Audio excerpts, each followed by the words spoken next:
We live in the most connected time in human history. Social media, instant messaging, video calls, and yet, something isn't working. I'm your host, and today we're exploring the art of genuine connection. Not just the superficial kind that leaves us feeling empty, but the deep, meaningful relationships humans actually need to thrive. Whether you're struggling to build new friendships, deepen existing relationships, or simply feel more connected to the world around you, by the end of this video, you'll have practical strategies that actually work. And I know because I've been exactly where you might be right now. 3 years ago, I moved to a new city for work. I left behind my friends, my community, and my entire support system. I thought making new connections would be easy. After all, I had social media to keep up with old friends, and I'm not exactly shy. But 6 months in, I realized something wasn't right. I had plenty of casual acquaintances and work relationships. My social media looked great, but at the end of each day, I felt empty, like I was performing connection rather than actually experiencing it. That's when I hit a wall. One Friday night, sitting alone in my apartment, I realized I had no one to call, no one who really knew me. Despite all my connections, I was profoundly lonely. That moment became my turning point. I spent the next year studying the science of human connection, talking to relationship experts, and completely changing my approach.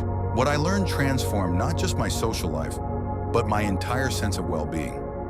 Today, I have a community that feels like home, and I want to share exactly how that happened. Not through some magic social formula, but through practical strategies anyone can use. Section 1, the connection paradox.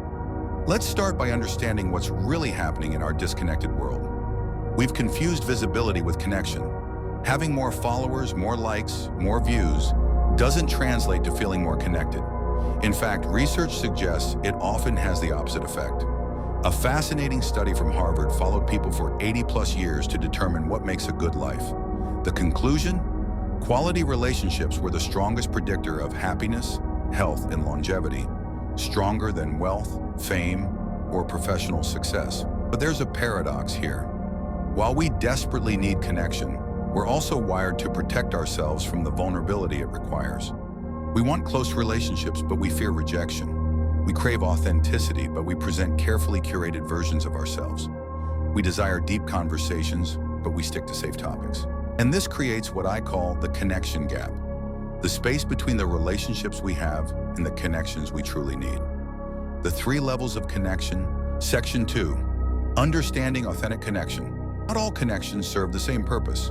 Understanding the 3 levels of connection helps us create a balanced social ecosystem. At the base, we have casual connections.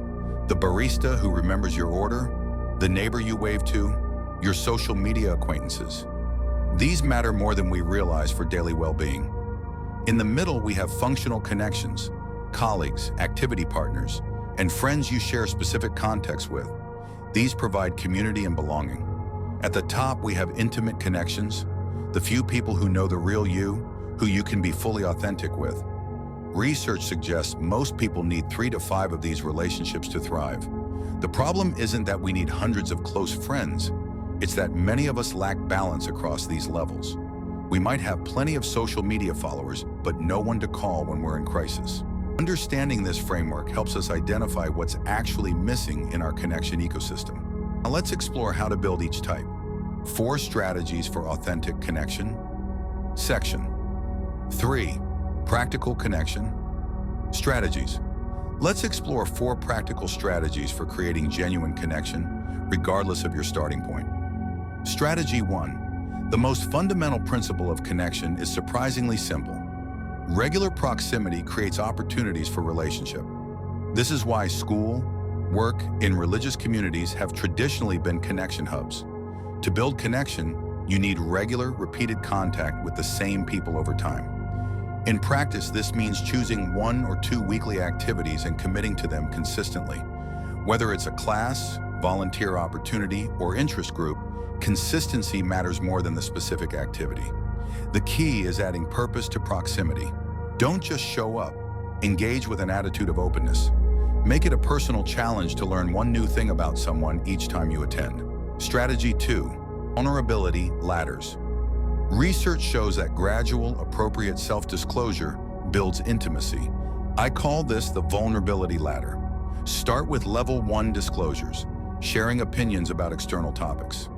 I love this coffee shop because it reminds me of places in Portland. As safety builds, move to level 2, personal facts and experiences. I moved here after my divorce and it was a challenging transition. Level 3 involves feelings and emotions. Sometimes I still feel unsettled, like I haven't found my place yet. The key is reciprocity, matching and slightly escalating the level of disclosure when others share. This creates a natural progression toward deeper connection without overwhelming others or making yourself too vulnerable too quickly. Strategy 3, quality attention. Our attention is our most valuable resource for connection. When you're with someone, be fully there. Practice what researchers call active constructive responding, engaging enthusiastically when others share good news, and offering your full presence during difficult moments. Try this experiment. For 1 week, put your phone away during all social interactions, not just face down, completely away. Notice how this small change affects the quality of your conversations. The people in your life will feel the difference between being listened to and being truly heard. This alone can transform superficial interactions into meaningful connections.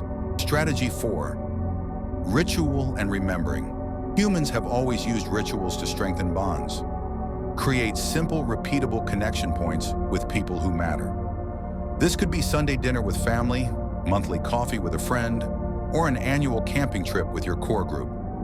These rituals create anticipation and shared history. Equally important is what I call active remembering, tracking what matters to others and following up. When someone mentions an important meeting, make a note and ask about it later. This isn't manipulation, it's demonstrating that you genuinely care about their life. Few things build connection more effectively than showing someone they're remembered. Overcoming connection barriers. Section 4, navigating common obstacles. Let's address the obstacles that often prevent us from building the connections we need. Fear of rejection research shows we consistently overestimate the likelihood of rejection.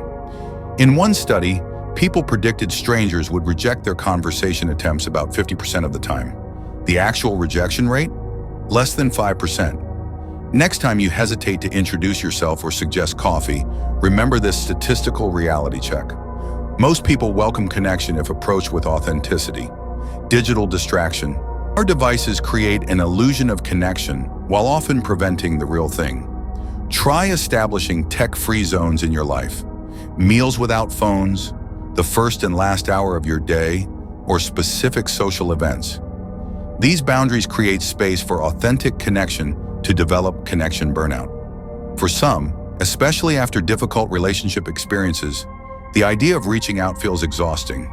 If this resonates, start with lower stakes connections.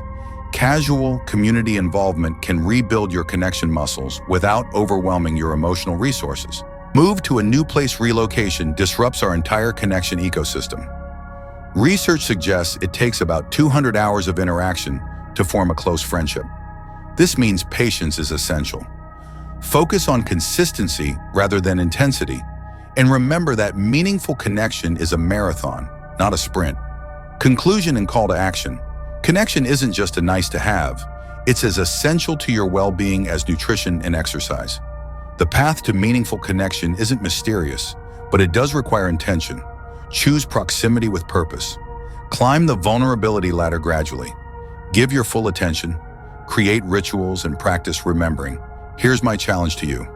This week, choose just one of these strategies and apply it consistently. Then come back and share your experience in the comments. What worked? What felt challenging? What surprised you? I've created a free connection roadmap worksheet to help you assess your current connection ecosystem and identify your next steps. The link is in the description below.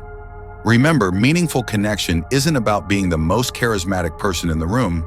It's about showing up authentically, consistently, and with genuine curiosity about others. In a world designed to keep us scrolling instead of connecting, choosing real relationship is a radical act. It's also the most rewarding investment you'll ever make. If you found this helpful, please hit subscribe and share this video with someone who might need it. Until next time, remember that you're wired for connection, Not just any connection, but the real, messy, beautiful kind that makes life worth living.